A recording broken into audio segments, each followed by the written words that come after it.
এই বর্তমান সরকারের আমলে এটা আমার ৮ম বার বদলি হলো, আর আমি যে র্যাঙ্কে আছি এই সেম র্যাঙ্কে আমার ৫ম বার বদলি হলো।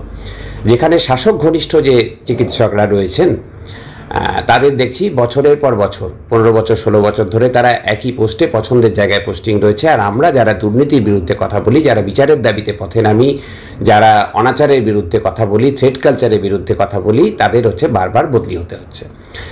আমি বর্তমান যে কাজের জায়গায় যদি দেখেন, আমি পূর্ব বর্ধমান জেলার ডেপুটি সাময়িক যেসব স্বাস্থ্য কর্মসূচিগুলি দেখি তার পারফরমেন্স সারা রাজ্যে একদম প্রথম দিকে উপরের দিকে রয়েছে। তা সত্ত্বেও আমাকে বদলি করা হলো দার্জিলিং জেলার একটা প্রায় রোগীবিহীন হাসপাতালে, টিবি স্যানাটোরিয়াম, এবং সেই পোস্টটাও হচ্ছে আমার থেকে লোয়ার র্যাঙ্কের পোস্টে। অতীতেও দেখেছেন যে অভয় আন্দোলনের শুরুর পর থেকে যদি দেখেন যে আমাদের লালবাজারে সমন করা হয়েছিল মিথ্যে অভিযোগে, ওয়েস্ট বেঙ্গল মেডিকেল কাউন্সিল থেকে মিথ্যে অভিযোগ করা হয়েছিল সল্টলেক ইলেকট্রনিক কমপ্লেক্স থানাতে, এবং এখন এই বদলি।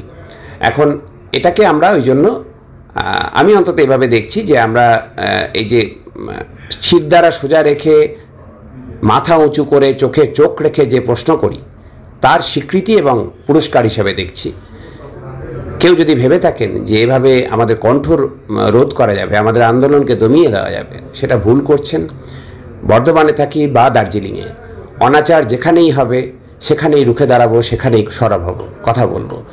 বিচারের দাবিতে আন্দোলন তীব্র থেকে তীব্রতর হবে। এটা কি কোথাও আপনাকে পানিশমেন্ট পোস্টিংগুলো দেওয়া হলো মনে করছেন? সেটা তো শুধু দেখছেন সারা রাজ্যে চিকিৎসক সমাজ এবং প্রতিবাদী নাগরিকদের উপরে সরকার যেভাবে হয়রানিমূলক পদক্ষেপ নিচ্ছে, হয়রান করবার জন্য প্রতিহিংসামূলক যে পদক্ষেপগুলো নিচ্ছে তারই অঙ্গ হিসাবে দেখছি। এটা ব্যক্তি সুবর্ণ গোস্বামী বলে আলাদা কিছু দেখছি না।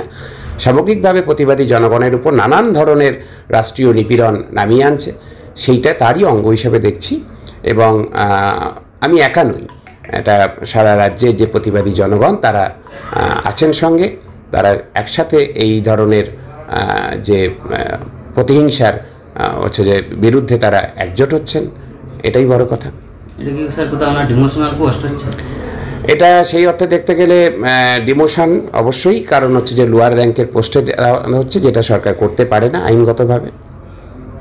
স্যার এখন তো আপনাকে বর্ধমান থেকে দার্জিলিং পাঠিয়ে দিয়ে হবে, তো এই ক্ষেত্রে কি আমাদের আন্দোলনে যে আপনার যে অ্যাক্টিভিটিটা যেটা ছিল সেটা কি কোথাও কমিয়ে দেওয়া যাবে বা দমানো যাবে? ওই যে বললাম যে বর্ধমানেই থাকি বা দার্জিলিংয়েই থাকি, অনাচার যেখানে ঘটবে, প্রাতিষ্ঠানিক দুর্নীতি যদি হয়, থ্রেড কালচার যদি চলে, তার বিরুদ্ধে সরব হবই। এবং যেখানে থাকবো সেখানকার চিকিৎসকদের নিয়ে, সেখানকার নাগরিকদের নিয়েই আমরা সরব হব, আন্দোলনে যোগ দেবো। এটা তো সারা পশ্চিমবঙ্গে পাহাড় থেকে সাগর হচ্ছে যে আন্দোলন চলছে, ফলে কোন জেলায় থাকলাম সেটা কোনোভাবেই ম্যাটার করবে না।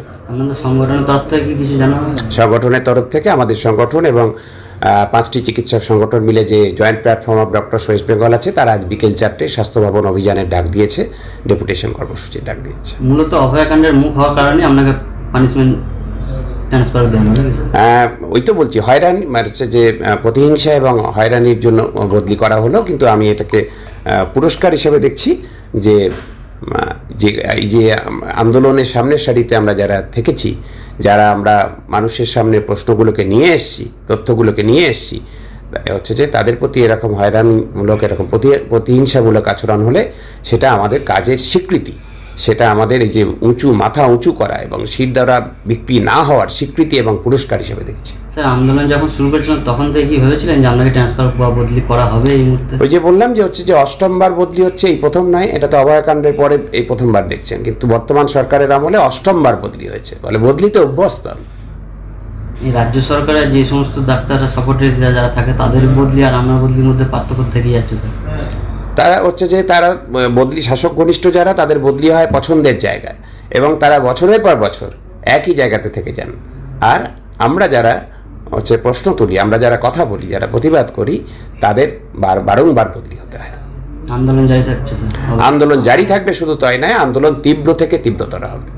অভয়ের বিচার না পাওয়া যায়? অভয়ের বিচার আমরা ছিনিয়ে আনবই। তাহলে সিলিগুড়িতে জয়েন করবেন এখন? আমি 8 ঘন্টা আগে সবে অর্ডার পেয়েছি, আমার ইমিডিয়েট ঊর্ধ্বতন কর্তৃপক্ষের সাথে কথা বলি, আমার সংগঠনের সাথে কথা বলি, তারপরে পরবর্তী পদক্ষেপ করব।